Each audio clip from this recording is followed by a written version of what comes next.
Hello everyone, welcome back to Year A Mathematics. My name is Victor, and today we're going to be looking at real-world mathematics, specifically money, as you can see with the currencies right here.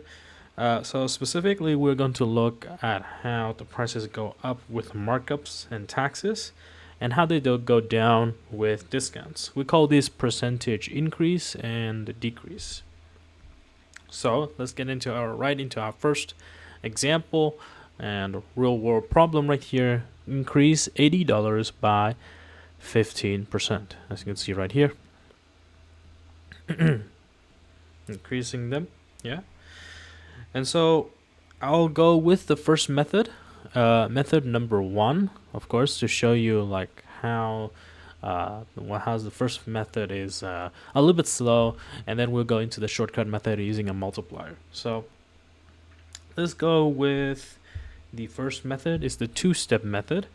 Now you learn this in year 7. First, you want to be finding 15% of 80. So I'll write this here, 15% of 80, and then add it back on. So let us write. We need to find the multiplier of 15%, which is 0.15, 0.15, sorry, and then multiply that by 80. This will give us $12. Okay, this will give us $12. And because we have found our multiplier, our 15% here, we need to add onto this 15% to find the how it increased by 15%. So 80 plus 12, this will give us 92. Okay, so that works for now, but it is slow. So in year 8, what we're going to do is we're going to be using method 2. We're going to be using a multiplier. Now multipliers are faster than 2 steps, because think about it. The original price is always going to be 100%. So this 100% right here, you see, is going to be 80. We need to find how much it increased by 15%, right? So if we are going to be increasing by 15%, we're paying the full 100% plus an extra 15%. So it basically means that 100 plus 15% here is going to be 115%. And this will give us the multiplier of 1.15. As you can see here, 1.15 as the multiplier itself. You want to turn it into a decimal, and when I turn it by a decimal, you divide this with you divide it by 100. That will give us 1.15. That is our multiplier. And so when we have a multiplier, we will take our original price 80 and multiply it by 1.15. Just one calculation, then this will give us $92. This can be easily done with a calculator, but it's the same answer, but it's half of the work. So that's for percentage increase. What about for decrease? Because we can be adding percentages. Now what we need to do is we need to decrease the percentages. So let's go down here. We have decreased 120 by 20%. So let me just write the problem down here. The decrease will be an arrow down here. $120 by 20%.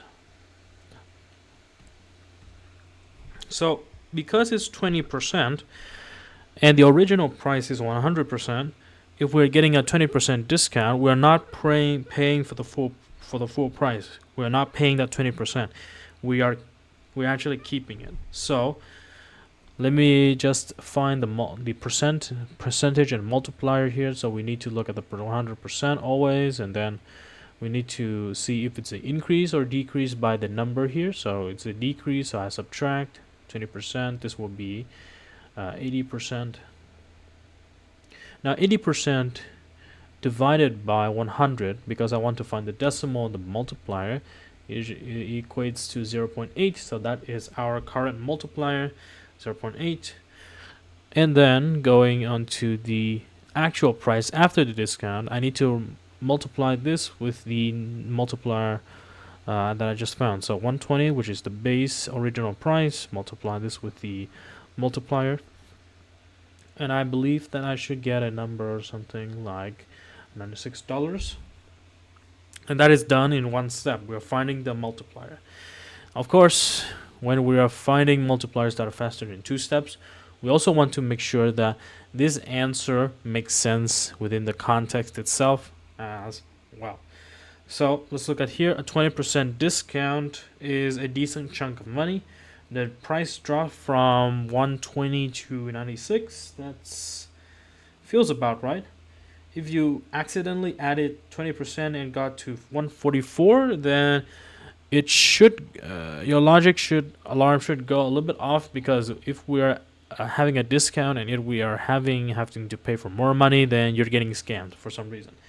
So yeah, be mindful of that and try to double check in your notes, of course. So today's habits: multipliers are faster than 2 steps. Add to a 100 for an increase, of course here.